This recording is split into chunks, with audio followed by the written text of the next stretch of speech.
Bonjour chers auditeurs, je vous souhaite la bienvenue pour cette nouvelle édition du Libre Journal de Pascal Lassalle, donc qui tout d'abord va bien sûr vous présenter ses meilleurs vœux pour 2026, des vœux de force, joie et grande santé pour une nouvelle année qui, comme l'actualité nous le montre, risque de ne pas être triste de cette manière. Alors pour bien commencer l'année, nous allons aborder donc la biographie, mais une biographie pas toujours bien connu, en tout cas une période de la vie d'un personnage, d'une figure qui a marqué l'histoire du XXe siècle. J'ai nommé Benito Mussolini. Benito Mussolini qui fut bien sûr connu comme le Duce du Ventennio, du régime fasciste italien, vient de faire l'objet très récemment de la traduction d'un ouvrage signé par un de ses plus grands spécialistes, en tout cas reconnu comme tel en Italie et dans le reste du monde. Donc un ouvrage d'Emilio Gentile intitulé « Avant qu'il ne devint le Duce » aux éditions Certamen. Alors j'ai eu le plaisir aujourd'hui de recevoir son éditeur et son traducteur, Damien Bigini. Damien, bonjour. Bonjour et bonjour à tous les auditeurs auxquels je présente mes vœux. Voilà, donc un ouvrage sur lequel on va revenir dans quelques minutes. Le temps pour moi de présenter son auteur, dont son auteur n'est autre que, je viens de le dire, Emilio Gentile, qui est professeur émérite d'histoire contemporaine de l'Université de Rome, la Sapienza, qui est un élève surtout de celui qui a révolutionné l'historiographie du fascisme, Renzo De Felice, et qui a vu nombre de ces ouvrages traduits en français, je peux citer Qu'est-ce que le fascisme, la religion fasciste, etc. Donc chez plusieurs éditeurs. Et aujourd'hui donc nous allons aborder avec l'ouvrage traduit par mon invité une période parfois méconnue de son existence, une période qui se situe entre 1914 et la fin de l'année 1919, et une période en fait décisive où on va voir la figure d'un aventurier politique qui déjà par ses choix parfois déconcertants présageait ce qu'allait devenir, ce qui fut en fin de compte une expérience assez inédite, une synthèse assez inédite dans les temps qui nous occupent, des temps marqués par la première grande conflagration européenne, cette guerre civile européenne que fut la Première Guerre mondiale. Alors mon cher Damien, je vous propose de commencer un petit peu notre propos et d'introduire, de nous préciser qu'est-ce qui fait l'originalité de cet ouvrage de Gentile. Alors c'est un livre qui est dans la tradition de l'historiographie de Lorenzo De Felice et de Emilio Gentile, et c'est un livre qui est avant tout documentaire, donc qui passe en revue quasiment au jour le jour les mots et les actions de Mussolini entre donc 1914 et 1919, en prenant en examen les écrits, les discours, les articles, sa correspondance, donc parce qu'il a une production écrite qui est colossale. Hein. Et donc, dans un livre qui, a priori, se contente d'un fil chronologique extrêmement minutieux, on voit la transformation d'une personne sous les effets de la Première Guerre mondiale. C'est un événement d'une ampleur absolument inconnue à l'échelle humaine jusque-là. Alors pour bien le comprendre, avant le déclenchement de la guerre, l'événement de référence en termes de conflagration continentale sont les guerres napoléoniennes. Et avec la guerre qui se profile à partir de 1912 principalement, les esprits notent la superposition des dates, et Mussolini lui-même l'utilise dans ses discours, hein, dans un sens ou dans l'autre. Par exemple, alors qu'il est encore absolument opposé à la guerre, Mussolini dit qu'il craint que la guerre qui s'annonce dépasserait en dimension et en gravité celle de l'époque napoléonienne, une catastrophe pour les civilisations européennes elles-mêmes. Puis quelques mois plus tard, quand il est devenu interventionniste, c'est-à-dire qu'il pousse pour l'entrée en guerre de l'Italie dans l'Entente, il dit que l'épopée napoléonienne clôt un siècle. Waterloo, c'est en 1814. Peut-être que la fin de 1914 verra choir quelques nouvelles couronnes et surgir quelques nouveaux arbres de la liberté. Donc, on voit que cette génération mentalement évolue dans un référentiel qui n'a rien à voir avec ce qui s'annonce. Et donc, le livre, c'est le déplié, si on veut, la navigation personnelle de Mussolini face à ces changements. Il est confronté aux faits, aux bouleversements, et presque sans le vouloir et sans le savoir, il est en train d'inventer le fascisme, qu'il va ensuite incarner pendant les 2 décennies suivantes, pendant le Vingennio. Donc, ce que le livre d'Emilio Gentile montre, c'est que la naissance du fascisme, en fait, n'est pas un fait historique miraculeux. Il n'y a rien de surnaturel, puisque ça procède de la réinterprétation organique d'éléments et de concepts déjà présents en Mussolini. Et donc, ce qui est évident et manifeste, c'est que ces éléments sont de gauche, et que, sous la pression du siècle, en fait, Mussolini élabore une proposition qui est une synthèse, et qu'il pense de gauche, qu'il déclare de gauche, et qui est appuyée pendant très longtemps sur des revendications de gauche. Voilà, c'est comme le rappelle d'ailleurs votre préfacier, le préfacier de l'ouvrage, Frédéric Lemoal, qui avait d'ailleurs consacré un ouvrage à Mussolini qui allait dans ce sens, en quelque sorte, qui le rappelait de cette manière. Oui, c'est manifeste en fait, puisque quand le livre se clôt en 1919, après la déroute aux élections législatives de novembre 19, Mussolini, dans sa tête, est encore un homme intégralement de gauche, avec un projet de gauche. Non. Alors, c'est vrai que son passé aussi, sa généalogie, ses parents rappellent aussi cet enracinement très à gauche, quoi, de cette manière. Alors, sa mère n'est pas, on peut peut-être pas la classer à gauche, vu que c'est une institutrice catholique extrêmement pieuse. Mais son père. Oui, donc son père c'est un forgeron, donc on est dans le métal et l'ouvrier. C'est un militant socialiste d'envergure régionale qui a beaucoup démêlé avec la police, puis qui va sortir de l'activisme après un séjour en prison. Mais c'est un militant qui évolue, qui oscille entre l'anarchisme et le socialisme, qui est anticlérical évidemment, et il exerce vraiment une très grande influence sur son fils, à commencer par le choix des prénoms, puisque il l'appelle Benito pour Benito Juárez au Mexique. Voilà, donc qui est un combattant contre l'impérialisme français, qui est un moderniste, qui est anticlérical, donc qui est maçon, donc ça correspond à la figure de l'homme du Risorgimento aussi par certains aspects. Bien sûr. Son deuxième prénom c'est Amilcare, donc qui est qui renvoie à Amilcare Cipriani, qui est toujours vivant plus tard à l'époque de Mussolini, donc qui est un patriote anarchiste, qui est un combattant international, pareil, une figure qui colle au Risorgimento, il est combattant de plusieurs causes internationales, donc il va combattre en Égypte contre les Turcs par exemple, et à Paris il combat dans la Commune. Et puis le troisième prénom c'est Andrea, qui est le premier député socialiste italien. Donc on voit que l'imprinting, si on veut, pardon, je suis désolé pour le mot anglais. L'empreinte est absolument décisive dès le berceau. Donc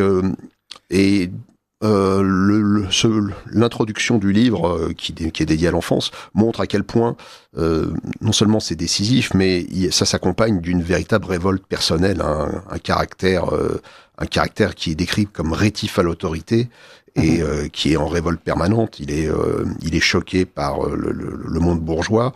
Donc c'est un témoignage qui n'est pas dans le livre, mais quand il est chez les Salésiens, où sa mère a tenu à l'inscrire, donc il fréquente l'école avec de la meilleure bourgeoisie de sa région, il se rend compte que à la cantine, les pauvres ne sont pas assis à la même table que les riches, donc ça le révolte. Donc il n'a qu'une envie, c'est de balayer ce monde-là, même très jeune. Et ça s'accompagne évidemment d'un abandon de la foi. D'accord. Il y a une période extrêmement importante aussi, c'est surtout celle de l'exil en Suisse, entre 1902 et 1904. Voilà, en fait, il fuit l'Italie pour éviter le service militaire. Et en Suisse, donc, il fait des petits métiers, il devient manœuvre, mais évidemment, il devient vite syndicaliste des manœuvres, et puis son activisme se développe, s'amplifie. Il fréquente les socialistes, il fréquente des personnalités socialistes, il va même fréquenter Lénine, il va fréquenter tous les émigrés italiens locaux. Oui, il y avait du monde à l'époque. Oui, il y avait du monde en Suisse. Ouais. Et donc il va aussi faire il va faire de nombreuses lectures, il va perfectionner sa formation intellectuelle, notamment en suivant les cours de Pareto à Lausanne, qui exercent sur lui une influence décisive qu'on verra plus tard. D'accord, oui. Et puis surtout aussi une influence de Nietzsche. On va y venir, voilà, une influence déterminante d'ailleurs. Oui, voilà, ça coïncide. Qui colle en partie avec sa personnalité aussi, de cette manière. Oui, et ça colle aussi avec la théorie des élites le marque vraiment, et donc lui, en tant que personnage nietzschéen, se voit en élite. Et donc c'est pour ça que, quand il rentre dans la politique, pour lui, le parti, c'est l'avant-garde vigilante du prolétariat. Et comme il dit aussi en 1909, le petit groupe audacieux et résolu, il dit préférer le petit groupe audacieux et résolu à la masse numérique qui est chaotique, amorphe et vile. Donc la masse, elle ne peut aboutir à rien d'elle-même. Il faut vraiment qu'une élite, et donc probablement aussi un surhomme, canalise ses énergies. Voilà, donc il rentre en Italie fin 1904 pour enfin faire son service militaire, qui avait été l'objet de son exil en Suisse initialement. Il travaille comme enseignant de français d'ailleurs, mais bon, ça ne marche pas. Et surtout, il va maintenant pivoter vers le journalisme, après avoir fait quelques jours de prison en tant qu'agitateur. Et en 1910, il rentre au Parti socialiste de Forlì, en devenant secrétaire de la section locale et en dirigeant le journal. Voilà, le journal intitulé... l'avenir du travailleur. D'accord. Oui. En fait, alors qu'il est professeur et qu'il ne sait pas vraiment ce qu'il veut devenir, il envisage de partir aux États-Unis comme beaucoup d'Italiens. De la gauche radicale.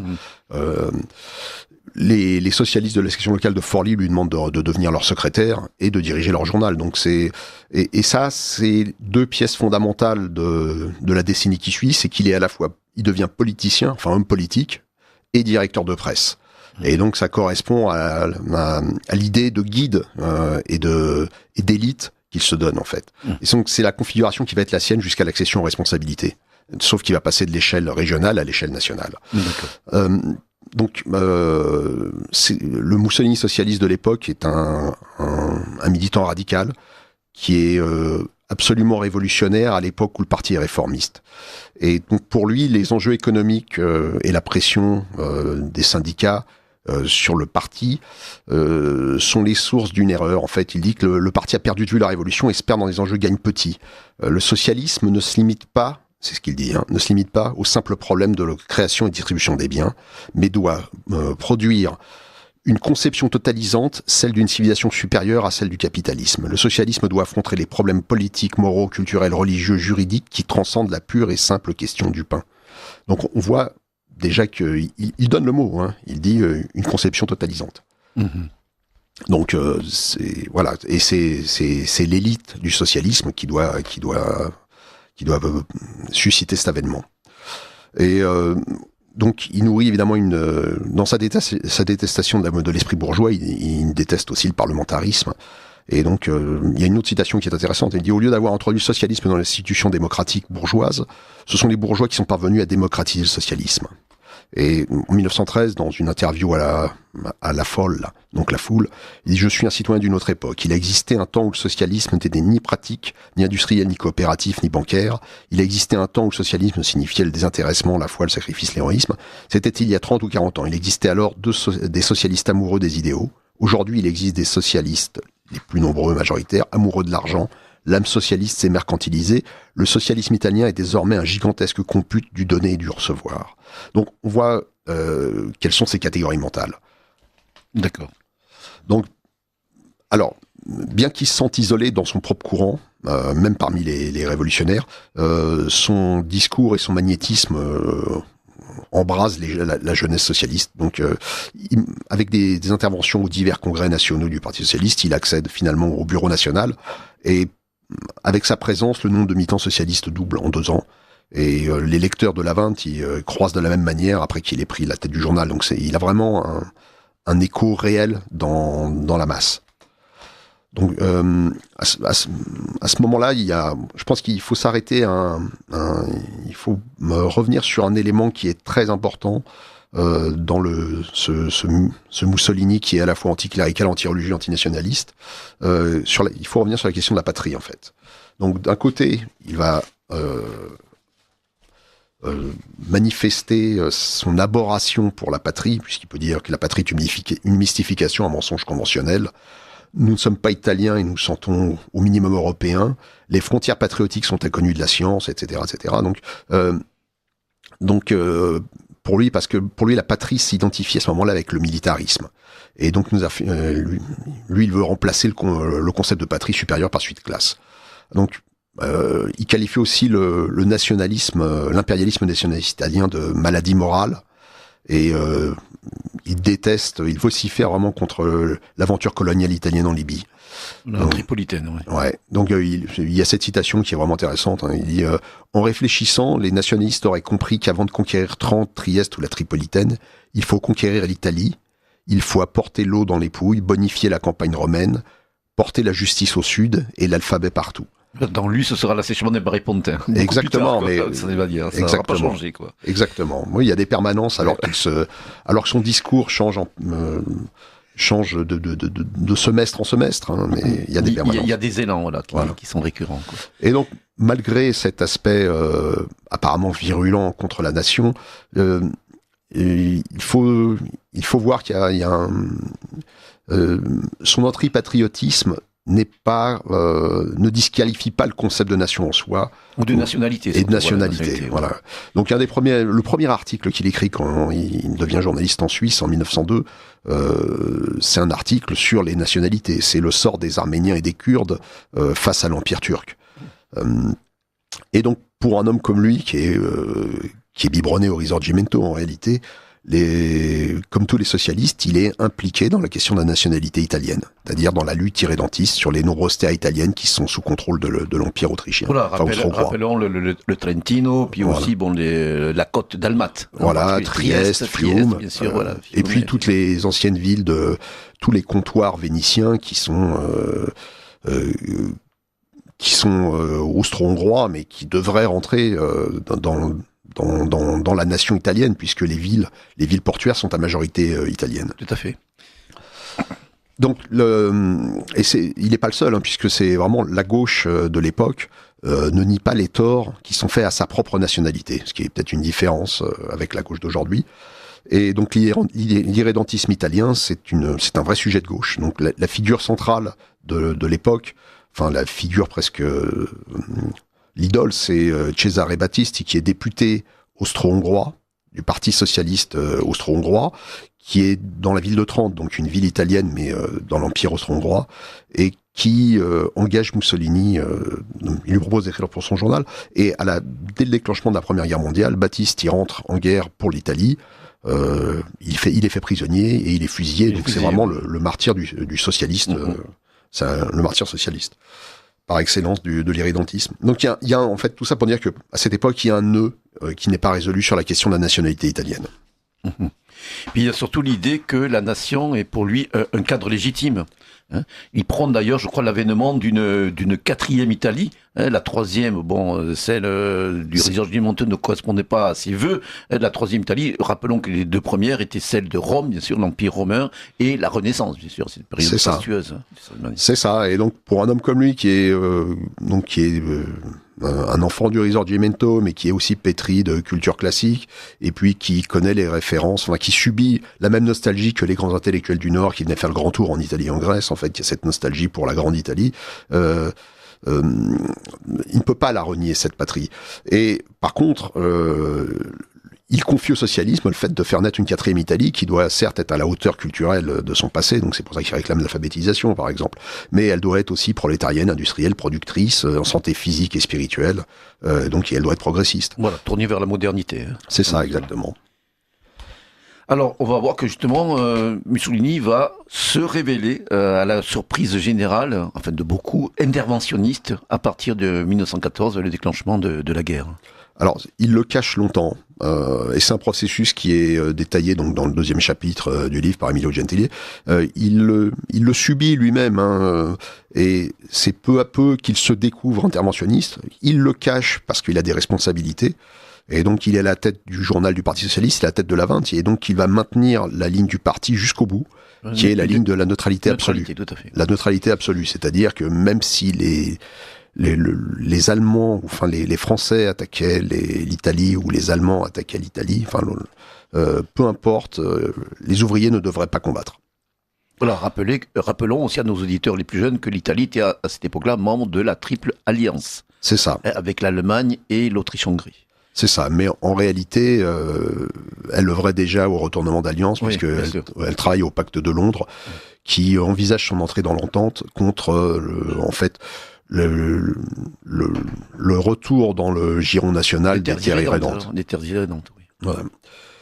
Donc, Mussolini vacille peu à peu.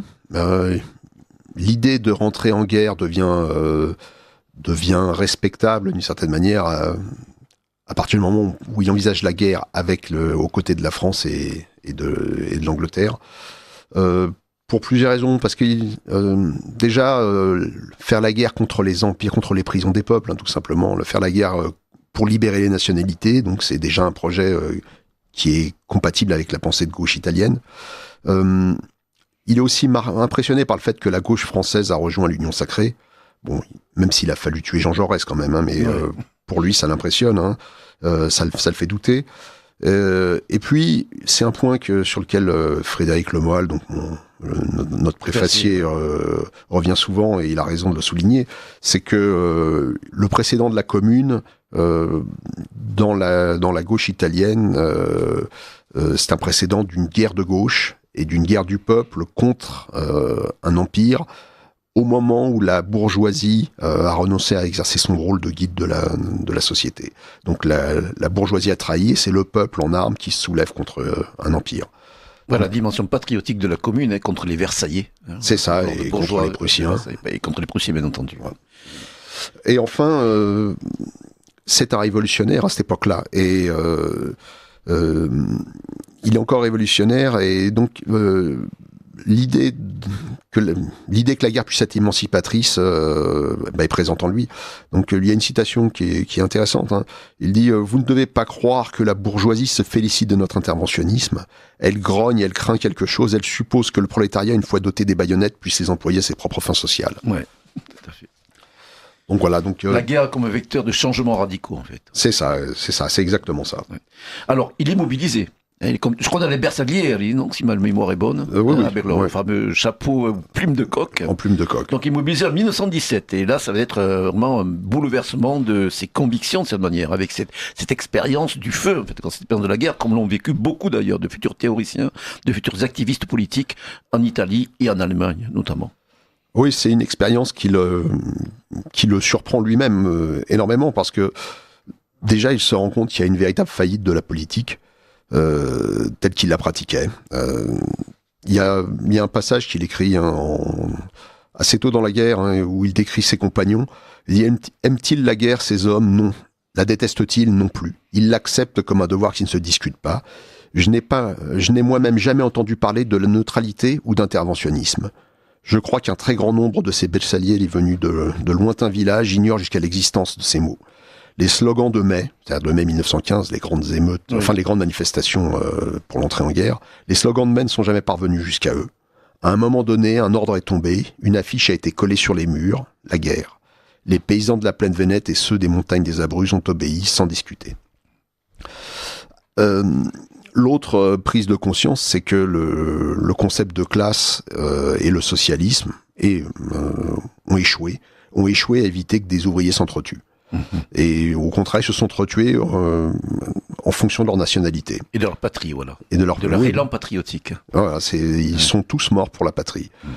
Il y a un passage qui n'est pas dans le livre, que j'ai trouvé dans l'Opéra Omnia, qui est la compilation de tous les écrits de Mussolini, qui est vraiment éclairante à cet égard. Donc il y a un article de juillet 17 qui dit donc « Le christianisme a pu voir pendant la guerre la faillite de l'idée évangélique de la fraternité des hommes, et n'a donné au monde aucun adepte capable d'un geste de refus ou de révolte. Le socialisme encore moins. Ces idées n'ont poussé personne au sacrifice. Elles ont subi la tempête en état de résignation et d'impuissance. Aucun chrétien, aucun socialiste n'est allé à la mort au nom du christianisme et du socialisme. Une idée atteint son crépuscule quand elle ne trouve plus personne pour la défendre au prix de sa vie.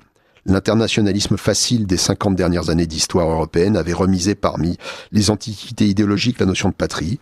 Le socialisme allemand avait dilaté artificieusement la classe au-dessus des frontières. Et ce n'était qu'une manœuvre pan-germaniste. Mais la patrie vivait, dans le secret, dans le silence, elle vivait. Donc on voit le contraste avec quelques années auparavant, quand il accuse la nation d'être un fétiche.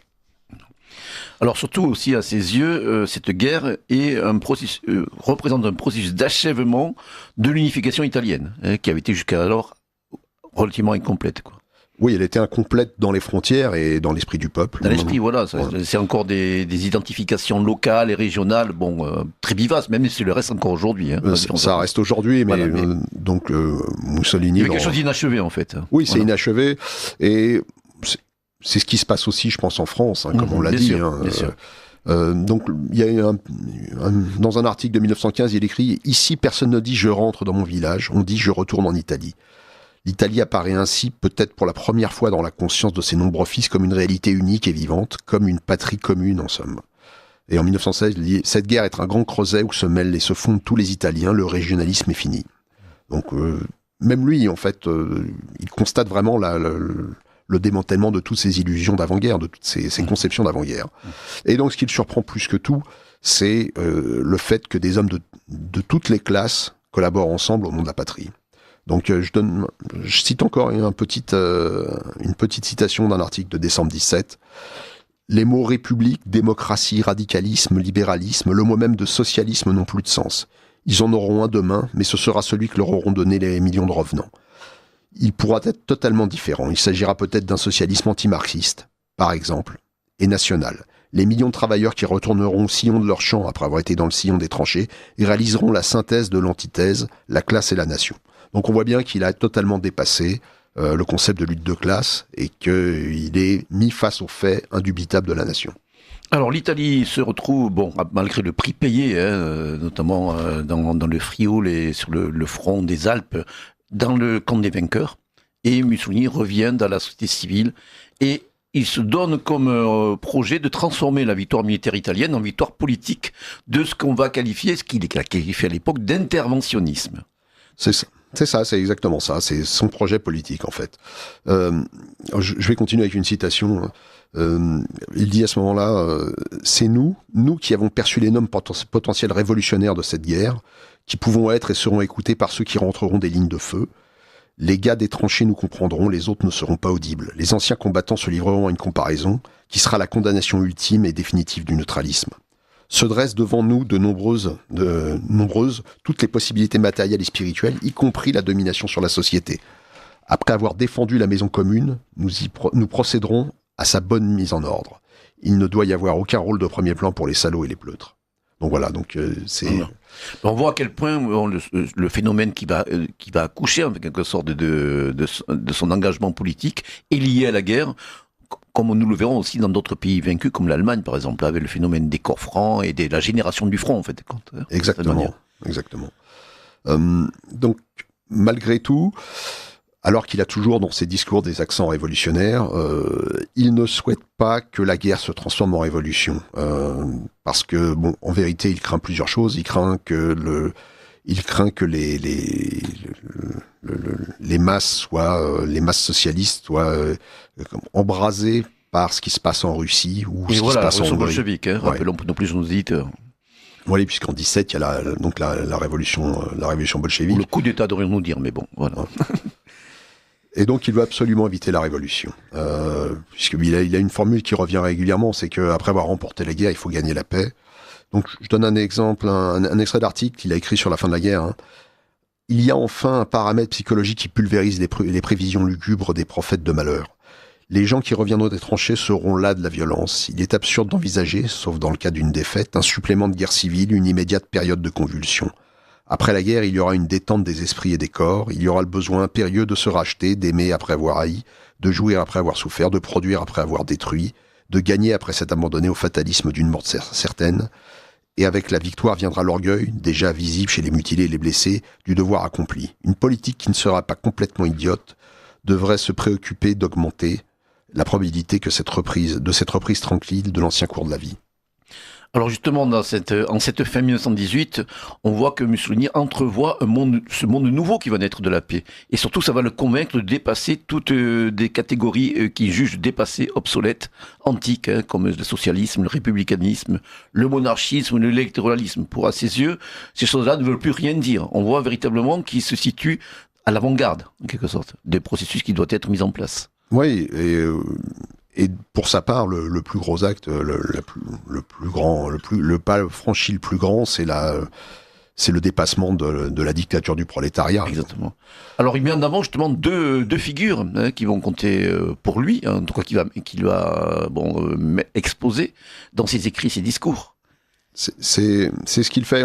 Quand il avait fondé son journal, après avoir été chassé du Parti Socialiste, il avait fondé donc Il Popolo d'Italia, qu'il avait sous-titré Quotidien socialiste. En août 18, il change le sous-titre du Popolo d'Italia et il l'appelle le quotidien des combattants et producteurs. Voilà. Et il dédie un article à ce changement de sous-titre qui est vraiment révélateur de sa nouvelle pensée, où en fait il prône la collaboration des classes autour du drapeau plutôt que la confrontation des classes, la lutte des classes. Alors je vais à nouveau, c'est un extrait assez long, mais je pense qu'il mérite vraiment d'être cité. Je vous en prie, t'as bien fait. Il faut exalter les producteurs car c'est d'eux que dépendra la vitesse de la reconstruction de l'après-guerre. Désorganiser la production et vous préparer un après-guerre d'une immense tristesse pour les anciens des tranchées. Les producteurs représentent la nouvelle Italie qui s'oppose à l'ancienne, celle des bonimenteurs et des cicérons. Nous assistons à une renaissance merveilleuse. La réalité de demain sera grande. Il y a des capitalistes qui ont pris conscience de leur fonction historique et osent. Il y a des capitalistes qui ont... Il y a des prolétaires. Il y a des prolétaires qui ont compris le caractère inéluctable de ce processus capitaliste et voient quels bénéfices proches et lointains ils pourront en tirer. Oui, produire. Pas seulement pour que l'Italie de demain soit moins pauvre que celle d'hier, mais pour que l'Italie de demain soit libre. C'est en vain que nous aurons combattu notre guerre si l'Italie de demain ne dispose pas, autant que faire se peut, d'une économie nationale indépendante. Demain, la concurrence entre les grandes nations sera inévitable. Voulons-nous qu'elle broie l'Italie? Éreintons les forces productrices et l'Italie retombera parmi les nations de second ordre. Notre inféodation reprendra, peu importe envers qui, mais toujours destructrice. Produire pour être libre, travailler pour pouvoir participer clairement et avec dignité à la compétition mondiale. Donc, on est vraiment au-delà du socialisme traditionnel, puisque maintenant il reconnaît un rôle au capitalisme. Donc il continue dans le même article, les producteurs ne sont pas tous nécessairement bourgeois, ils ne sont pas tous nécessairement prolétaires. L'ingénieur qui conçoit la machine est un producteur, le mécanicien qui usine les pièces selon les plans de l'ingénieur est un producteur. Il y a des hiérarchies au sein des producteurs. Ces hiérarchies doivent être respectées lorsqu'elles sont, comme elles devraient l'être, le fruit de l'expérience, de la réflexion, et qu'elles s'accompagnent, comme ce devrait être le cas, d'un sens supérieur des responsabilités. Il n'existe pas d'antagonisme entre producteurs. Entre l'ingénieur et le manuel, il n'existe pas de raison d'antagonisme, ni économique, ni moral. Il y a entre eux la logique et nécessaire division du travail. Ils se complètent l'un l'autre. Mais le travail de l'ingénieur est plus précieux et l'ouvrier lui-même est prêt à le reconnaître. Quand je dis producteur, je me place sur un terrain assez bien défini. J'exclus des producteurs, les bourgeois qui, quelle que soit l'exception, ne produisent pas. J'exclus les prolétaires qui ne produisent pas. Donc, en conclusion, je propose de soutenir les intérêts des uns et des autres, combattants et producteurs, ce qui est fondamentalement différent de soldats et ouvriers. Tous les soldats ne sont pas des combattants et tous les combattants ne sont pas des soldats. Les producteurs, c'est-à-dire ceux qui produisent, ceux qui travaillent, mais pas seulement de leurs bras. Il existe un travail qui ne couvre pas le front de sueur et les mains de cale, mais dont l'utilité sociale est certainement bien supérieure, à ce que peut fournir la journée de travail d'un manœuvre libyen. Défendre les producteurs signifie combattre les parasites, donc les parasites du sang, c'est-à-dire là, il parle de ceux qui veulent tirer les bénéfices d'une guerre qu'ils n'ont pas voulu, au premier rang desquels on compte les socialistes et les parasites du travail qui peuvent être bourgeois et socialistes. Voilà, donc en fait, à partir de ce moment-là, en tant qu'agitateur d'idées, ils sont en novembre 1918, il va mettre en avant le désir de rassembler le peuple de la victoire à une assemblée constituante, afin de donner une nouvelle forme constitutionnelle à l'Italie. Et c'est un projet qui va occuper, comme on l'a montré, les premières pages du Popolo d'Italia pendant plusieurs semaines. C'est ça, le Mussolini de cette période en fait va chercher des moyens de transformer la victoire militaire en victoire politique, de donner une réalité à l'esprit interventionniste, une réalité politique à l'esprit interventionniste. Et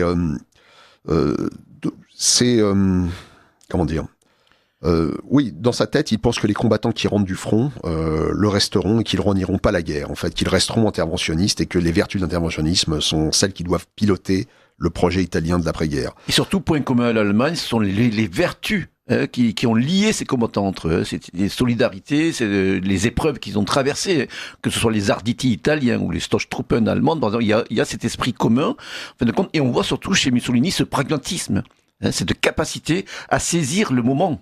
C'est ce qu'il croit. Ouais. En vérité, on voit que c'est une erreur stratégique qu'il fait. Hein. Oui, mais bon, mais le sens, en tout cas, bon, il y a quand même un esprit général qui pense saisir. C'est peut-être un peu prématuré aussi pour beaucoup d'entre eux. Alors, ça correspond aussi avec sa perception du rôle des élites. Ouais.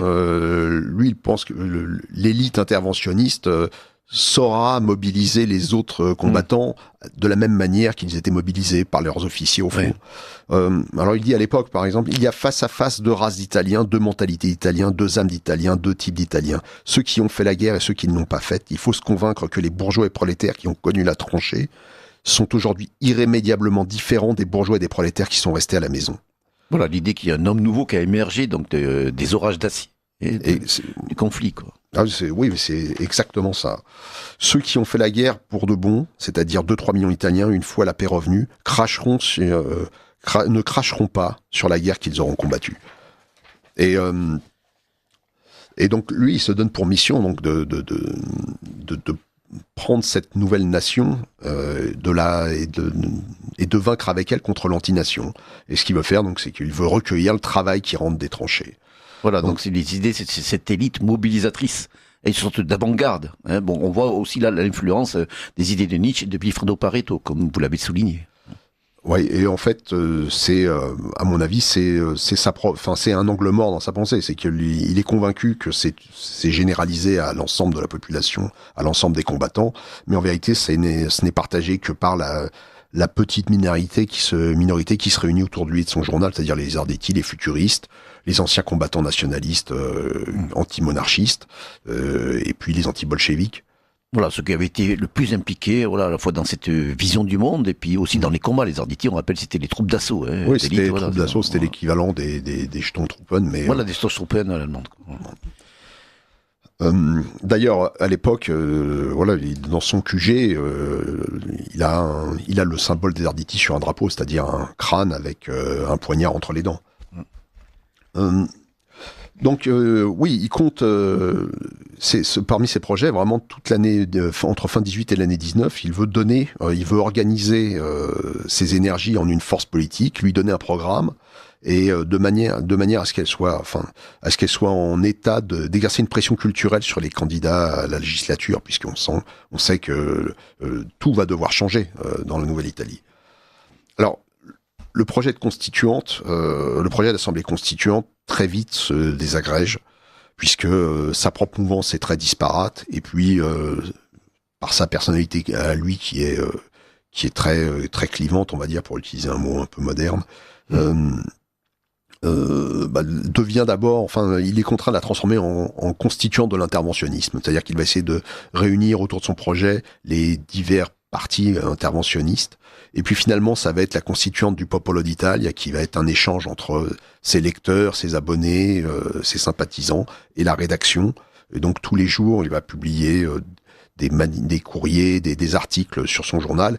Et puis en fait, très rapidement, il me semble que c'est dès le mois de janvier, entre novembre et janvier, la constituante disparaît de son journal.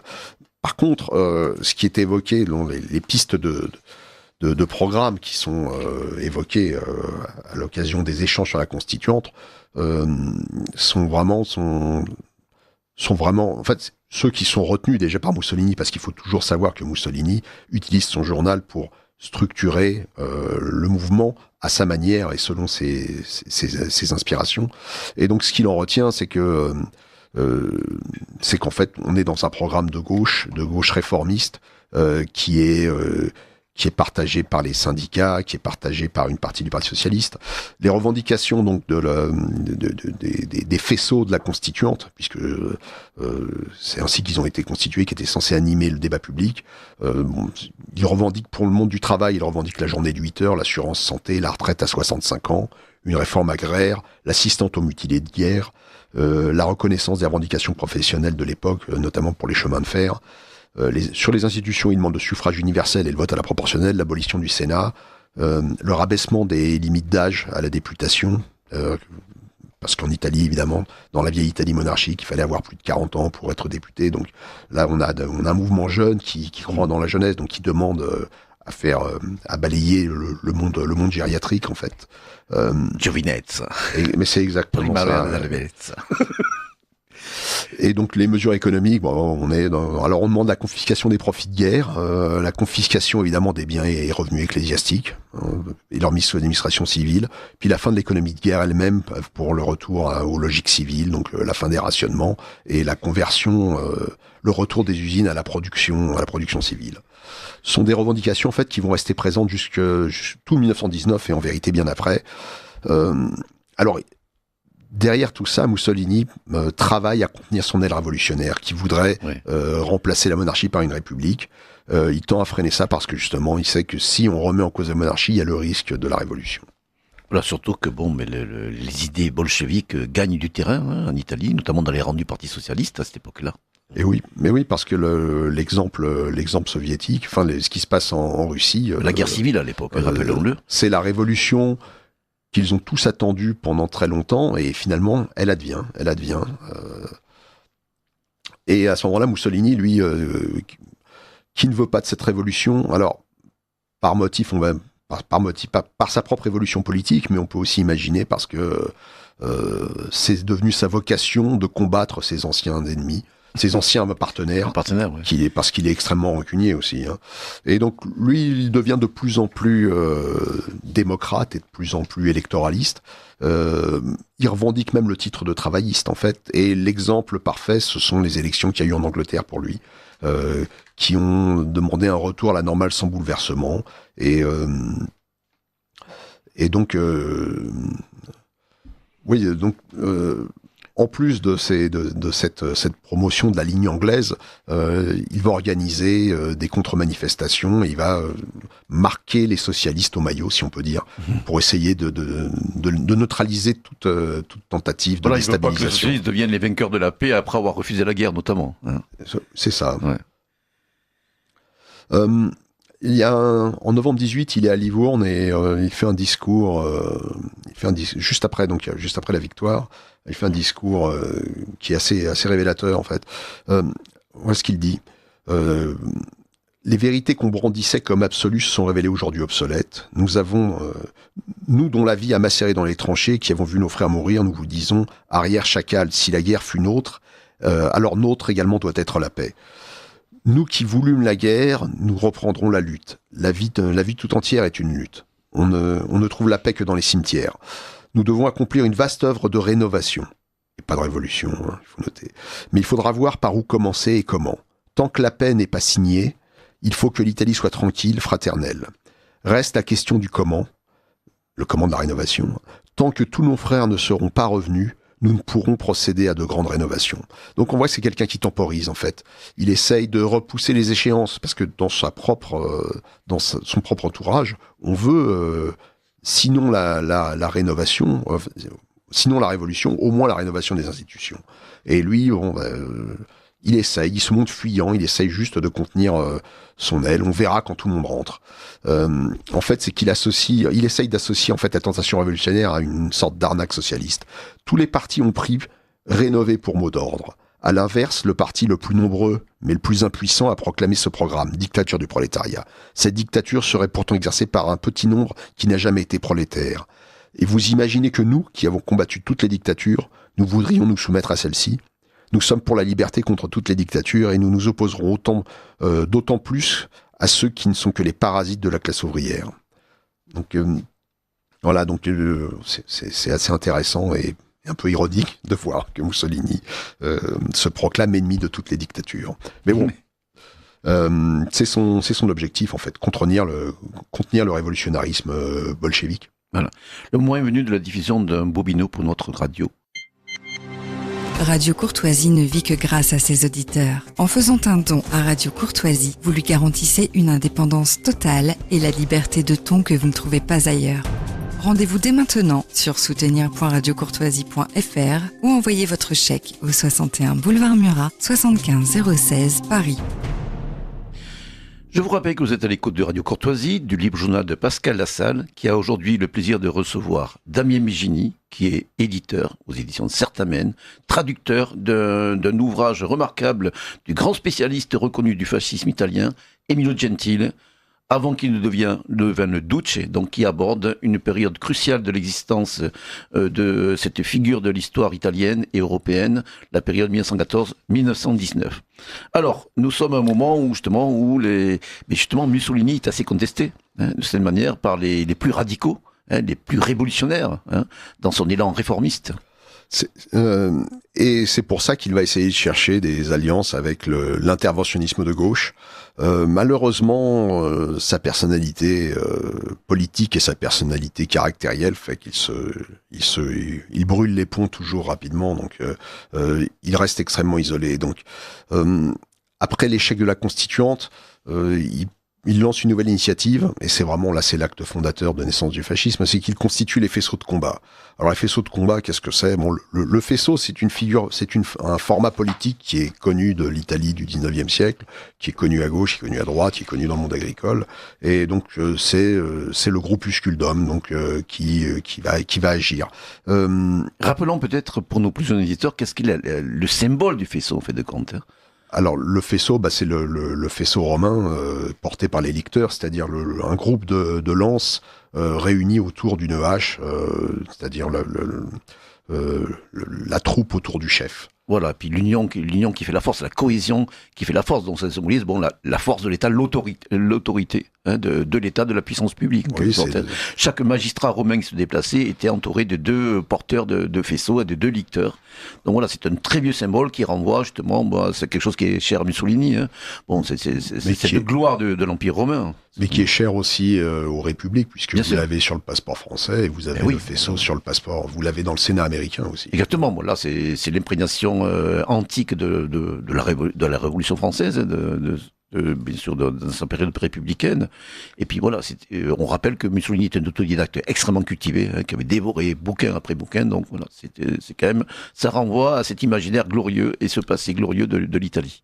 Oui, la réintégration de l'imaginaire romain dans le fascisme, c'est apparemment l'influence de son amante Margherita Sarfatti. Voilà. C'est elle qui réintroduit l'iconographie romaine dans l'esprit de Mussolini. Voilà, c'est une maîtresse d'origine juive qui a joué un rôle extrêmement important dans la formation intellectuelle de Mussolini. Oui. Donc Mussolini crée ses faisceaux de combat avec pour but d'aller, je vais prendre un mot qui est décalé, mais d'aller évangéliser par leur activisme les anciens combattants qui rentrent du front, pour les dynamiser et les réenrégimenter dans une forme politique. Évidemment, ça aussi, ça n'aboutit à pas grand-chose, parce que le pouvoir économique de son mouvement est limité. Il y a déjà de très grosses associations d'anciens combattants qui sont bien enracinés sur le territoire. Le territoire italien qui est quand même, malgré l'idée que la guerre aurait pu créer la nation, le territoire reste très fragmenté. Et donc, les faisceaux mussoliniens, en vérité, sont un phénomène milanais. Et ils n'arrivent pas du tout même à essaimer comme ils le voudraient dans les différentes régions et à obtenir l'effet d'emballement culturel. Ce qui fait que lui-même, peu à peu, se désintéresse de sa créature. On sait que, par exemple, alors bien qu'il soit au conseil, au comité central des faisceaux, où il est que l'un parmi les nombreux membres du comité, c'est-à-dire qu'il n'a pas de position de supériorité, donc il est en minorité à cet endroit-là. Il est débordé évidemment par les futuristes et les arditi, et donc c'est à nouveau par son journal qu'il va travailler à essayer de canaliser le fascisme et les faisceaux vers son projet personnel. Voilà. Donc le 22 mars, donc il prépare les faisceaux de combat sont fondés donc plutôt dans l'année au printemps, et donc il se donne comme échéance le 23 mars, qui est le congrès dans lequel ils vont se doter, ils vont prendre forme officielle avec un véritable projet formulé. Voilà, à Milan, place San Sepolcro. C'est ça. Donc au début, ils envisagent une énorme manifestation, et puis finalement, la salle qui est louée n'est pas très grande, il y a quelques centaines de personnes, c'est un phénomène local. Mais ça ne décourage, d'une certaine manière, ça ne décourage pas ce monde-là, puisque c'est un monde qui est, on le rappelle, qui se voit comme dans une conception élitaire de sa mission. Ce que dit Mussolini, c'est que maintenant il s'agit de rassembler, de réunir tous ceux qui se vantent d'avoir été interventionnistes, de donner à notre mouvement ressuscité une orientation, une méthode, une destination. Et donc voilà, ça c'est ce qu'il annonce à la veille du congrès. En réalité, donc le congrès va avoir lieu le 23 mars. On va émettre il y aura un ordre du jour. Voilà un programme qui était Il y aura lancé. un programme, mais ce qui va se dérouler, c'est que Mussolini va à nouveau passer son temps par des manœuvres à contenir le révolutionnarisme de son mouvement. Il va envoyer il va multiplier les orateurs qui vont parler pour lui, qui vont contredire l'orateur précédent, et puis à la fin, il y aura une rédaction d'un ordre du jour qui ne correspond pas à ce qui était demandé par de nombreux orateurs, mais bon, qui va réussir à imposer parce qu'on ne peut pas lui dire non, même si on n'est pas d'accord avec lui. Donc, on voit qu'il joue de ce prestige, et on voit que c'est en fait un manœuvrier remarquable, un manœuvrier père. Absolument. L'ordre du jour, il est conforme à ce qui était déjà présent dans la constituante. C'est-à-dire qu'on demande la réunion avec des terres irrédentes à la nation, on demande le suffrage universel, l'opposition au bolchevisme, le syndicalisme national pour améliorer le sort des travailleurs, la réforme des institutions, et un engagement systématique, parce que même si on parle du fascisme comme d'un anti-parti, on prévoit l'échéance électorale et on demande un engagement systématique contre les candidats neutralistes aux prochaines élections. Concernant les terres irrédentistes, rappelons que justement l'Italie n'a pas récupéré tout ce qu'elle aurait souhaité. Elle a récupéré le Trentino, donc et surtout une partie du Tyrol du Sud, germanophone, pour avoir une frontière naturelle au niveau du col du Brenner, mais notamment sur la côte, sur la mer Adriatique, sur la côte dalmate, il y a des frictions, des tensions. On va voir l'affaire de Fiume notamment. Oui, c'est le point de rupture entre Mussolini, je dirais, et la France d'une certaine manière, parce que lui qui était francophile, qui admire la France pendant très longtemps, qui admire Clémenceau. Voilà. Il admire Clémenceau. Ah oui, Clémenceau, c'est ça qui était intéressant. Oui, il admire Clémenceau pendant la guerre. Il admirait Wilson aussi. Il admirait Wilson, et même quand Wilson vient en Italie, peu après la guerre. Le président américain, pour nos plus jeunes auditeurs. Oui, Woodrow Wilson. Il en fait pour lui, c'est un César, c'est un homme qui est capable de prendre des décisions justes, avec l'énergie qu'il faut, quitte à se passer des consensus. Et la même chose pour... pareil pour le Tigre. Pareil pour le Tigre. Voilà, bien sûr. Et donc, vient la conférence de paix de Versailles, et on refuse à l'Italie certaines des choses qui lui étaient attribuées par le pacte de Londres, notamment la ville de Fiume. Et évidemment, les villes dalmates. Bon, on suppose que ce sont les Anglais qui veulent pas laisser l'Adriatique à l'Italie, les deux rives de l'Adriatique à l'Italie. Les Français ne sont pas vraiment sympathiques non plus pour l'Italie. Qui, rappelons-le, a payé un prix humain quand même assez conséquent, quoi. Voilà. Les batailles italiennes, Caporetto notamment, etc. Oui, et puis il y a 16 batailles sur l'Isonzo, il me semble. Isonzo, voilà, ouais. Ouais, et sur le front des Alpes aussi, c'était des combats extrêmement durs, dans des conditions terribles, quoi. Oui, mais c'est extraordinaire de voir les fortifications creusées dans les glaciers. J'ai pu en voir, moi, à l'époque. J'étais un grand habitué du Trentino et du Tiro Alto Adige, donc. Oui, donc je sais plus, j'ai perdu le fil. Non, il y a les manœuvres qu'il fait pour faire en fin de compte essayer de faire valoir sa ligne lors de ce fameux congrès. Et en fin de compte, il a utilisé son journal comme courroie de transition pour ses idées.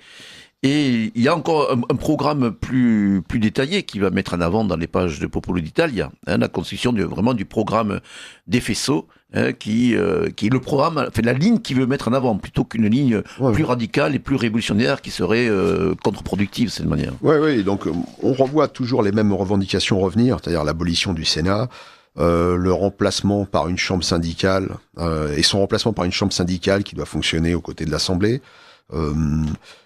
Suffrage universel. Ouais, le suffrage universel, y compris féminin, voilà, donc, ça, de temps en temps. Scrutin proportionnel, journée de 8 heures, retraite à 65 ans, les caisses de prévoyance. Tout ça revient systématiquement. Donc on est vraiment dans les revendications de gauche. Qui restent de gauche, voilà ce que j'ai. Donc il rajoute la nationalisation de l'industrie de l'armement pour éviter que les guerres capitalistes, pour éviter les futures guerres capitalistes des marchands d'armes, qui seraient capables de les susciter par leur travail par la presse. Le complexe militaire-industriel, bien avant un Eisenhower, notamment, aux États-Unis. Et donc, Mussolini avance dans son journal, et il dit « c'est mon programme, peut-être pas le vôtre », parce qu'il sait que c'est pas celui de sa base. Et il fait pas l'unanimité, voilà. Il la fait pas, mais il l'impose toujours au prestige, en fait, avec sa figure d'un magnétisme qui est invincible, en fait. Alors, parallèlement à ces développements, il continue à suivre l'évolution politique du pays et il constate un regain de force du Parti socialiste et des neutralistes, à mesure que l'alliance de la victoire s'estompe et que les difficultés de l'après-guerre perdurent. Et les émeutes se multiplient aussi, des émeutes de type bolchevique, quoi. Donc, et ça l'embête de voir que son ancien parti, contre lequel il éprouve quand même une rancune tenace, cherche à exploiter le mal-être des classes populaires pour fomenter une guerre civile. C'est effectivement sa crainte, mais il n'y a pas que de l'agitation bolchevique, il y a vraiment des problèmes sociaux considérables. Donc Mussolini est obligé, évidemment, par sa sensibilité personnelle, et aussi par calcul politique, il est obligé de les accompagner. Mais donc il va chercher en permanence une ligne entre il légitime ces mouvements-là, mais il veut à tout prix les arracher à la tentation révolutionnaire. Le plus gros événement du printemps 1919, de la deuxième partie du printemps, c'est la grève générale qui est prévue par tous les partis socialistes européens, puisque les socialistes européens décident de paralyser l'Europe pour contester l'aide à la Russie blanche, en fait, puis les aides militaires à la Russie blanche. Très vite en France et en Angleterre, cette insurrection, le projet de grève disparaît, mais ce sont les socialistes italiens qui le maintiennent. Ils maintiennent une grève nationale alors que l'Italie n'appuie pas la Russie blanche. Donc c'est le paradoxe est énorme. On rappelle d'ailleurs que Mussolini s'était éloigné d'une figure, d'un auteur qu'il avait marqué, Georges Sorel, avec son syndicaliste républicain, c'est son mythe de la grève générale. Là, on voit aussi cette évolution que vous avez déjà soulignée. Oui, et donc là, pour lui, la grève générale vient au mauvais moment, ne résoudra rien, et donc il va depuis son journal, donc il va vraiment l'attaquer méthodiquement, démanteler les arguments, et elle échoue en Italie. Finalement, la mobilisation est vraiment partielle. Notamment parce que beaucoup de corporations, on va dire, ou de secteurs ouvriers ne vont pas le rejoindre, notamment les cheminots, il me semble, si je me rappelle bien. Et Mussolini s'attribue en partie les mérites de l'échec de la grève, parce qu'il pense avoir déminé l'argumentaire révolutionnaire. Donc l'échec de la grève, pour lui, c'est la preuve qu'il y a la place dans le mouvement prolétarien réformiste, et il y a la place pour un mouvement prolétarien réformiste fondé sur les énergies interventionnistes, qui soit anti-révolutionnaire. Parce qu'il pense que le peuple ne veut pas de conflit. Donc c'est le pari qu'il fait. Et donc il va essayer d'élargir toutes les fissures qu'il peut voir à gauche pour séparer le Parti socialiste de plus en plus maximaliste, de plus en plus révolutionnaire, des syndicats, des socialistes modérés, et pour créer un front interventionniste de gauche non révolutionnaire. D'accord, oui. Il y a des initiatives qu'il prend, notamment les comités d'entente et d'action contre la faim. Parce que comme vous l'avez souligné tout à l'heure, il y avait des problèmes sociaux importants, le niveau de vie, le coût de la vie notamment, consécutif bien sûr aux événements du conflit. Oui, et c'est vraiment les comités d'entente et d'action, c'est un autre exemple une autre illustration de sa méthode. Donc il reconnaît la légitimité de la colère populaire, mais il essaye d'en désamorcer la violence en expliquant que bien qu'elle soit compréhensible en soi, c'est qu'un réflexe regrettable qui est lié au fait à la tristesse de ce pays dépassé qui est la vieille Italie, où on n'obtient rien sans violence. Alors, un article de l'époque, il dit la crise générale est si aiguë. La crise générale est si aiguë est également le signe d'une faillite politique, au sens où les hommes et les institutions se sont laissés surprendre et n'ont pas su maîtriser les événements. C'est le destin de l'Italie qu'on ne peut jamais changer le système. Il n'y a qu'avec le mort, qu'avec le fait sordide dans les rues, l'assaut des mairies, les boutiques, qu'on obtient quelque chose. L'assaut des boutiques. On ne sera donc pas le moins du monde surpris que cette tradition, cette conscience de l'illégalisme soit enracinée dans les masses populaires. Donc là, ça prête à sourire puisque on est quelques mois avant le squadrisme, mais là, on a Mussolini qui conteste l'attaque des boutiques et l'attaque des mairies. Donc la violence ne change rien parce qu'en fait, pour lui, c'est le problème de l'Italie dépend de la situation européenne. Donc en vérité, ce qu'il veut faire, c'est qu'il veut ralentir la dynamique. Parce qu'il veut vraiment couper l'herbe sous le pied des révolutionnaires. Et puis, au niveau interne, il veut dompter son aile radicale. Donc, il avance sa solution, qui est toujours la même. Alors, toujours à l'époque, voilà ce qu'il dit. Il faut bien se faire rentrer dans la tête que les mesures de ces jours-ci, c'est-à-dire des mesures qu'avait pris le gouvernement Nitti, ne résoudront pas le problème. Avant de consommer et pour consommer, il faut produire. L'augmentation de la production est la clé de voûte de la situation. C'est ce que doit comprendre le gouvernement. Et c'est ce dont les masses laborieuses doivent prendre acte. Donc voilà, donc il propose la concorde et le productivisme. Donc parce qu'il est travailliste à cette époque-là. Malgré tous ses efforts, il reste une personnalité qui est pestiférée parmi les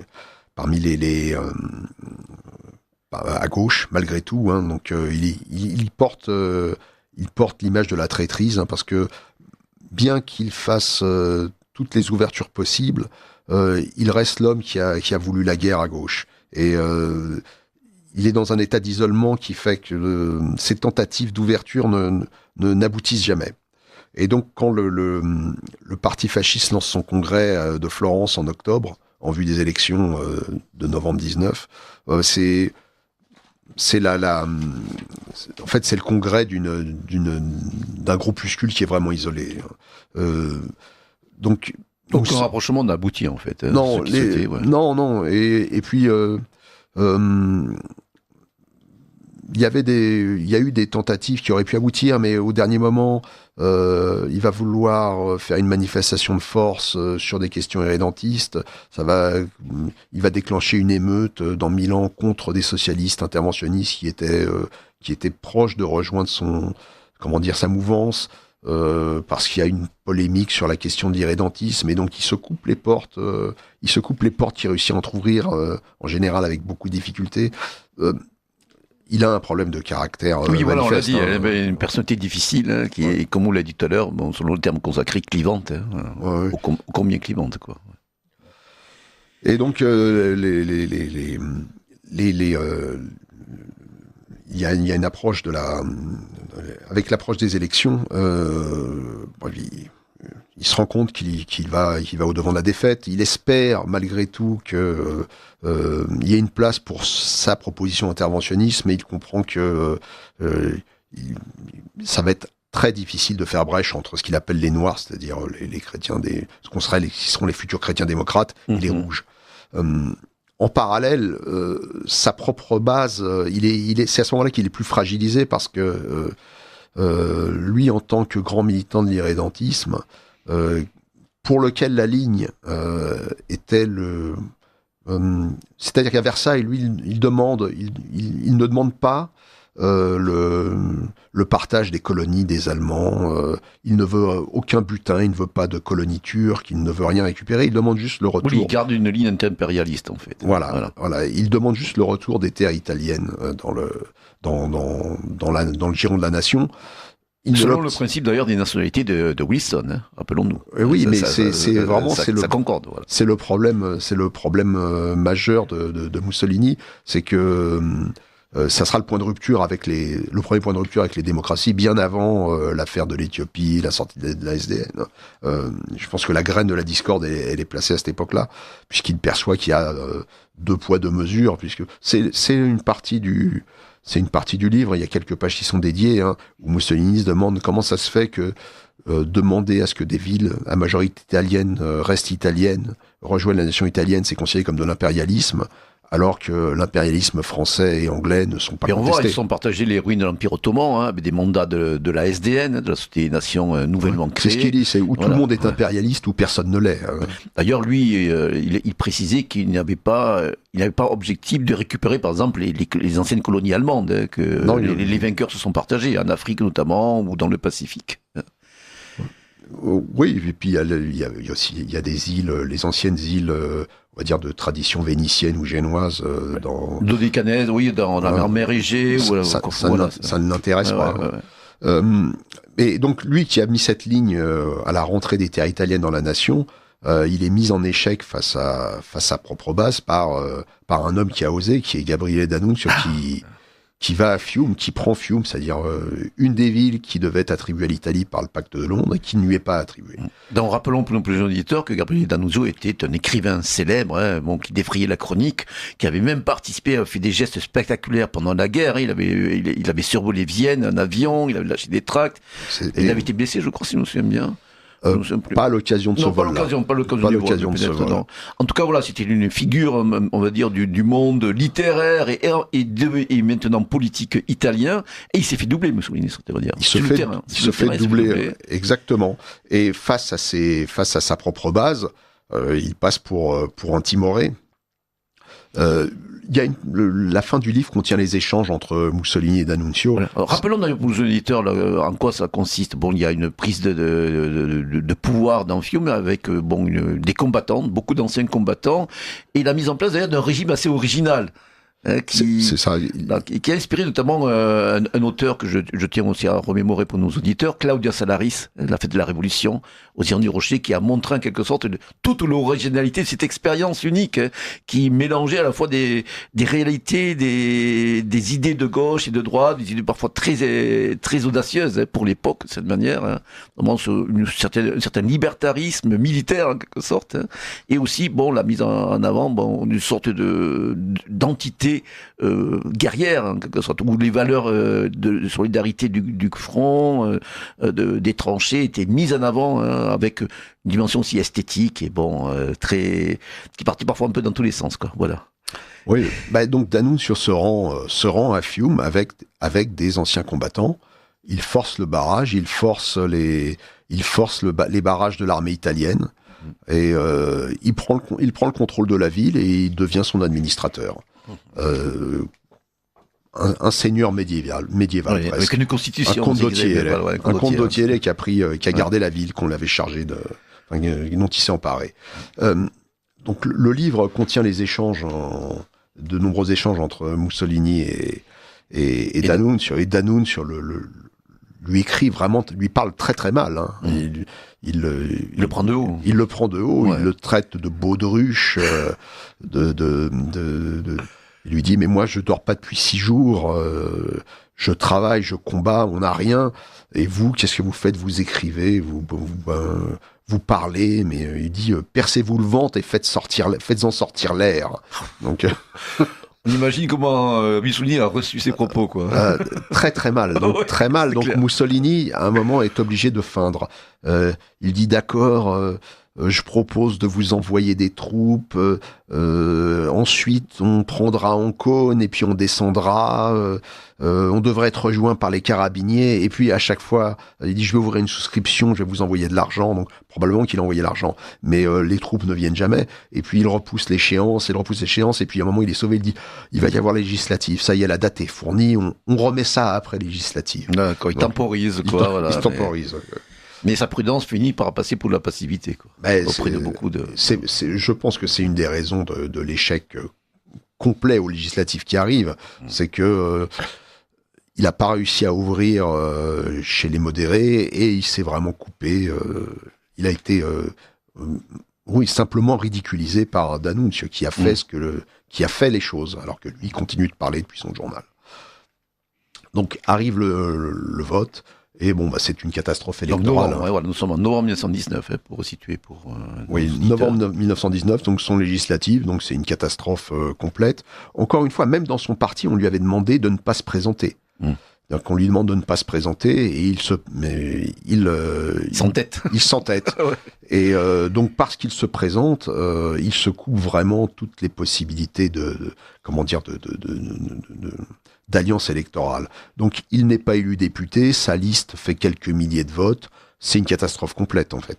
Et à ce moment-là, bon bah c'est simple, Mussolini pense littéralement abandonner la politique, ce qui est fou. Donc il revient même vers D'Annunzio et lui dit j'ai entendu que vous allez faire un raid aérien jusqu'à Tokyo, est-ce que je peux venir faire le journaliste? Voilà. Donc voilà, c'est là-dessus que se conclut le livre de Gentile. Et c'est ça qui est intéressant. Ça fait penser un petit peu aussi à un Lénine qui commençait à désespérer de voir un jour l'avènement de la Révolution.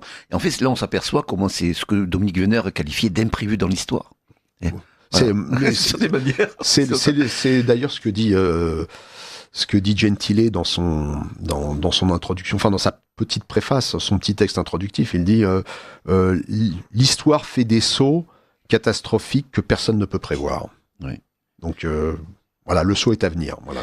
Alors pour un petit peu recouvrir de tout l'ensemble de ce que nous avons pu dérouler concernant justement cette période méconnue de la vie de Mussolini, mais qui pourrait donner en tout cas une tentative d'explication personnelle de sa part de ces volte-face. Qui en fin de compte on voit qu'il y avait pour lesquels il y avait quand même une logique, une capacité à s'adapter aux changements d'époque, un pragmatisme au bon sens du terme. Je voudrais lire à la fois un extrait un petit extrait du livre de Gentile et aussi un extrait d'un texte où Mussolini, pour une des premières et des quelques fois, des rares fois, a eu une déclaration sincère dans sa vie politique sur ce qu'il avait vu. Voilà ce que dit Gentile. Mussolini avait voulu se débarrasser d'une étiquette qui ne représentait plus ses convictions actuelles, c'est l'étiquette socialiste, auquel il était parvenu au terme d'une révision critique de ses précédentes idées socialistes. Je me suis persuadé en ce qui me concerne que le mot socialiste était vide de sens. Là, je cite Mussolini. Un homme intelligent ne peut être une seule chose. Il ne peut, s'il est intelligent, rester toujours la même chose. Il doit évoluer. On ne peut pas rester socialiste à jamais, républicain à jamais, anarchiste à jamais, conservateur à jamais. L'esprit est avant tout mobilité. L'immobilité appartient aux morts. Un homme qui ne change jamais la direction de sa pensée, qui ne change jamais l'expression de sa pensée, n'est pas un homme de nerfs, c'est une pierre. Donc Mussolini, comme le dit Gentile, tournait en ridicule les hommes qui restaient cramponnés aux formules, enceinte dans une chasteté spirituelle, comme il disait, que la pensée virile devait briser, au risque d'encourir la condamnation horrible au célibat mental, à devenir les vieux garçons de l'esprit. Acide, ennuyeux, médisant et à la fin insupportable. Donc on voit aussi le sens de la formule. C'est Mussolini qui quand même. C'est un écrivain. Oui, c'est. Quand on parcourt le livre et qu'on compare sa plume à celle de ses contemporains, il y a une distance énorme. Je termine une dernière un extrait de citation également. C'est un article qu'il avait rédigé en mars 1919 où il est présenté aussi une revue mensuelle qu'il avait intitulée Ardite. Malheureux mortel, tu me permettras de ne pas envier ton sort et surtout de ne pas suivre ton exemple. Donc il dénonce tous ceux qui lui reprochent en fait d'avoir changé de position. J'y tiens, moi, à être l'homme de l'après. En d'autres termes, l'homme qui anticipe. La collection de ce très libre, très personnel, très indépendant et très insolent journal peut témoigner, avec clameur, que plus d'une fois j'ai anticipé. J'ai été donc l'homme de l'après, pendant que les autres, presque tous, étaient restés les hommes d'autrefois. J'ai écrit contre la stratégie passive, quand tous considéraient qu'elle était un avantage ou une nécessité. Aujourd'hui, sur d'autres questions, je suis déjà dans l'après. Ceux qui s'agrippent aux vieilles étiquettes m'évoquent ces naufragés cramponnés aux débris d'un navire coulé. Les débris s'appellent socialisme, libéralisme, républicanisme, électionnisme, réformisme. Ils croient qu'agrippés à ces débris, ils parviendront à bon port et pourront recommencer. Rien de ce qui se passe depuis 4 ans ne les touche. Nous sommes en 1918 et les vieux garçons parlent encore de la langue 1913. Comme ce frère de retour d'une longue captivité chez les morts, ils s'imaginent pouvoir reprendre leur prédication au point d'interruption pour un simple éradiquer Bamous. Et non, nous les jetterons au pied du pupitre et nous profanerons par nos violences leur église. Nous ne permettrons pas que la lettre tue l'esprit. Nous serons sans jeu de mots, non pas ce que nous fûmes, ni ce que nous sommes, mais ce que nous serons et voudrons être. Que ce soit dit une fois pour toutes. Donc là, on va aussi résumer en quelque sorte l'élan qui va porter ce mouvement qui va devenir le fascisme en tant que d'abord comme mouvement, mais ensuite institutionnel. Donc cette vision tournée d'avant-garde, cette vision futuriste en quelque sorte, tournée vers l'avenir et une certaine audace à la fois d'esprit et d'action. C'est l'esprit libre nietzschéen, en fait, en lui, qui le dévore, en fait, qui le consume. Alors, très rapidement, une question d'auditeur, d'un auditeur d'ailleurs, qui est un ami, qui est un habitué, voilà. Bonjour Pascal, cette émission est très intéressante comme d'habitude. Merci, Jacques. Mon commentaire, le fascisme a énormément évolué de sa naissance à sa mort, au point de faire sur certains points des virages à 180 degrés. Pour moi, le plus pur et attachant et condamné est le dernier, celui de la République de Salo. Qu'en pense ton invité ? La République de Salo, d'une certaine manière, enfin même elle revendique le retour au saint-sépulcrisme.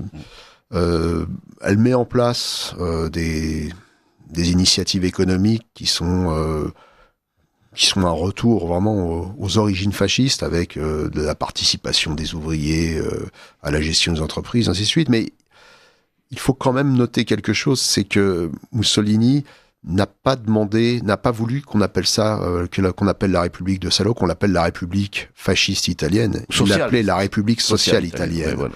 Donc, même Mussolini avait lui-même, dans sa manière d'être l'homme de l'après, dans sa tête, il avait dépassé certaines catégories, y compris l'expérience du vingennio. Voilà, on rappelle des communistes aussi, c'était rallié à cet ultime surgeon du fascisme révolutionnaire et républicain. Alors, rappelons les références de l'ouvrage que vous avez publié et traduit, mon cher Damien. Alors, Emilio Gentile, avant qu'il ne devienne Duce, aux éditions Certamen, pour la modique zone, c'est 30 €, mais il y a quand même 335 pages, c'est un travail d'adaptation remarquable. Où peut-on se le procurer, mon cher Damien ? Alors, on peut se le procurer sur le site des éditions Certamen, vous le trouverez facilement. Et chez des librairies amies, comme la librairie française, que les auditeurs de Radio Courtoisie connaissent bien, ou encore sur le site... Animé par Thibaut de Chassé. Voilà. Par Thibaut de Chassé. Voilà. Ou encore sur le site de Culture et Racines, qui est un éditeur ami qui nous a toujours soutenus. Donc, si vous voulez le commander... privilégier ces solutions, et sinon votre libraire, puisque votre libraire peut le commander aisément. Voilà quoi. Faites vivre vos libraires de quartier.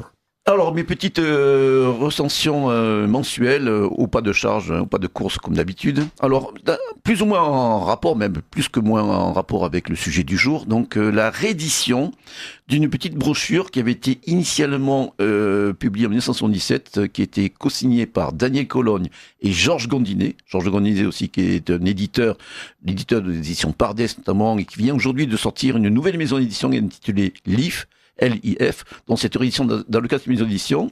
Donc, une petite brochure intitulée « Pour en finir le fascisme », mais au sens où Régine Pernoud avait écrit « Pour en finir le Moyen-Âge », c'est-à-dire pour revoir un petit peu les interprétations qu'on peut donner à cette expérience singulière du XXe siècle, et sous-titrée Essai de critique traditionnaliste révolutionnaire. Cette brochure était parue donc à la fin des années 70, à l'époque où était publiée la revue Totalité, et où il fallait jeter un regard donc pérennialiste sur le fascisme, avec une influence majeure des écrits de Julius Evola.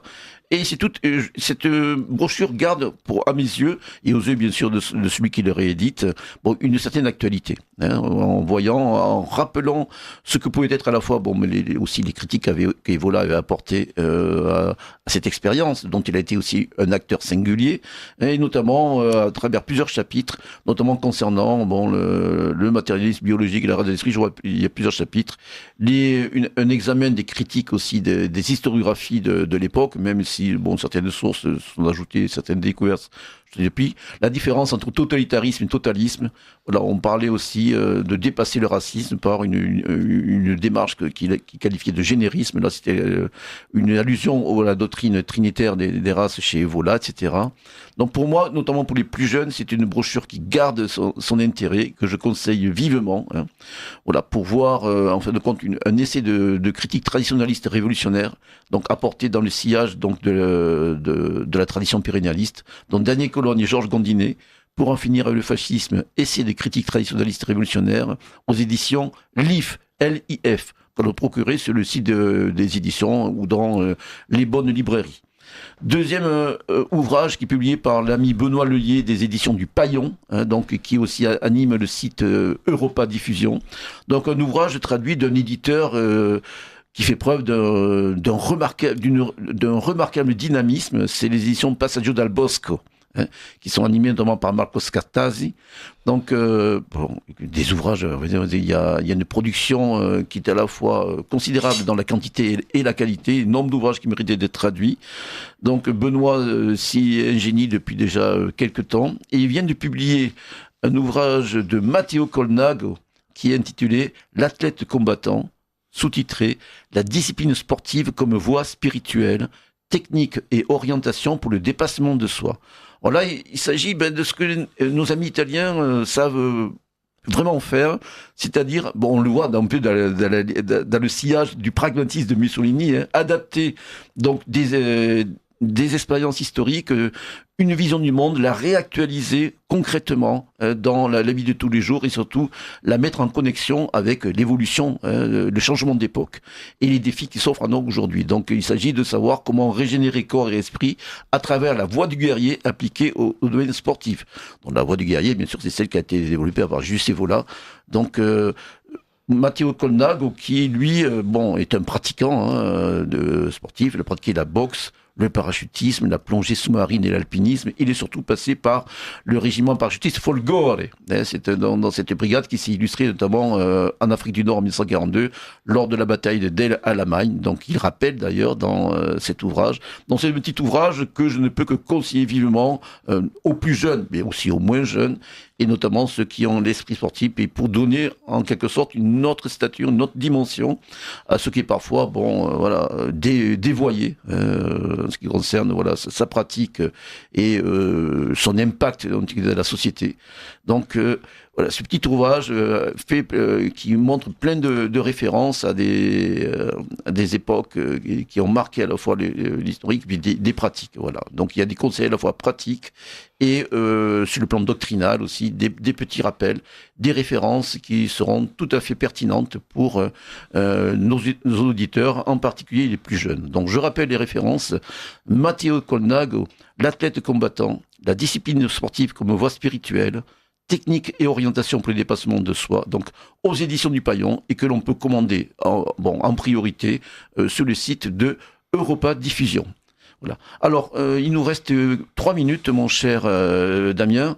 Vous êtes un éditeur qui a déjà publié certains ouvrages comme ça de manière sporadique, et votre avant-dernier s'intitule les anciens guerriers germaniques de la colonne Trajan aux sagas islandaises, donc écrit par un auteur allemand, je crois. C'est un auteur allemand, professeur universitaire en Amérique. Donc Michael Paul Speidel, et qui a été préfacé par Jan Le Boec, donc ce grand spécialiste de l'Antiquité romaine, sûrement connu de pas mal d'auditeurs. Donc pouvez-vous nous présenter en 3 minutes cet ouvrage, mon cher? Alors c'est un livre qui parle donc de l'art de la guerre des Germains, pas de manière chronologique, qui évoque tous les aspects possibles de l'art de la guerre, de manière très méthodique, en reprenant toutes les sources disponibles systématiquement, c'est-à-dire en commençant par la colonne Trajan, qui est la première représentation vraiment certaine et visuelle des guerriers germaniques, puisqu'ils sont dans l'entourage de l'empereur Trajan dans sa conquête de la Dacie. L'auteur qui va regarder ces différents aspects, ça peut être les guerriers fauves, comme le guerrier loup, le guerrier ours, ou encore les berserkers notamment. Là. Voilà, les ancêtres des berserkers. Puis ce phénomène des Männerbunden, ces compagnonnages guerriers. Les bandes, oui, exactement, les bandes de guerriers, les 12 combattants autour du roi. Donc il va regarder toutes les caractéristiques, les spécificités germaniques à travers les sources qui vont des textes antiques, de la colonne Trajan, jusqu'au texte des Skaldes islandais, en cherchant vraiment ce qui distingue le guerrier germain.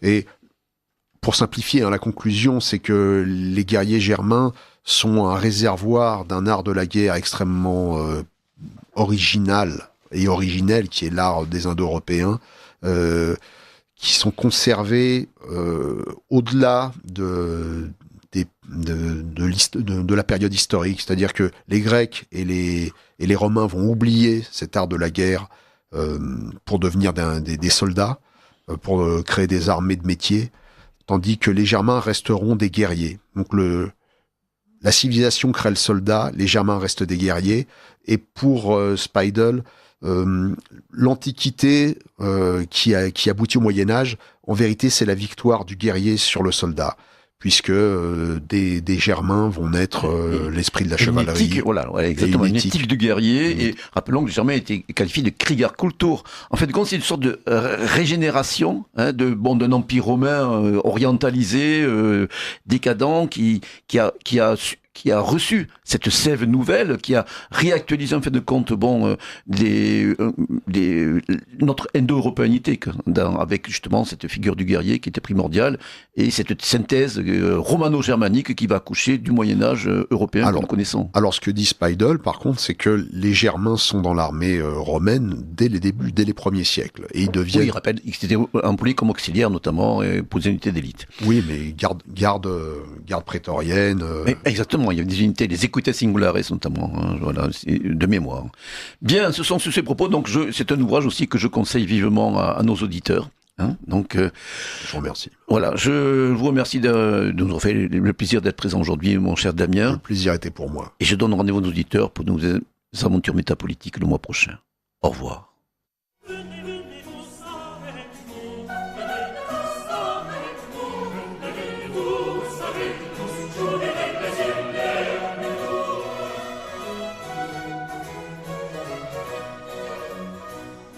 Vous venez d'entendre le libre journal de Pascal Lassalle, diffusé en direct sur Radio Courtoisie samedi 24 janvier 2026 de midi à 13h30 et réalisé par Stéphane. N'oubliez pas que Radio Courtoisie est une radio culturelle associative. Afin de sauvegarder une indépendance absolue, Radio Courtoisie refuse toute ressource publicitaire. Radio Courtoisie ne vit que grâce à ses auditeurs. Aidez-nous à demeurer libres, rendez-vous sur soutenir.rc.fr et accédez à l'ensemble de nos archives à partir de 5 € par an. Si vous le désirez, nous pouvons vous faire parvenir un enregistrement de ce libre journal. Commandez le CD-ROM pour le prix franc de port de 9 € ou 6 € seulement si vous êtes adhérent de notre association. Je vous rappelle notre adresse, Radio Courtoisie, 61 boulevard Murat, 75 016, Paris.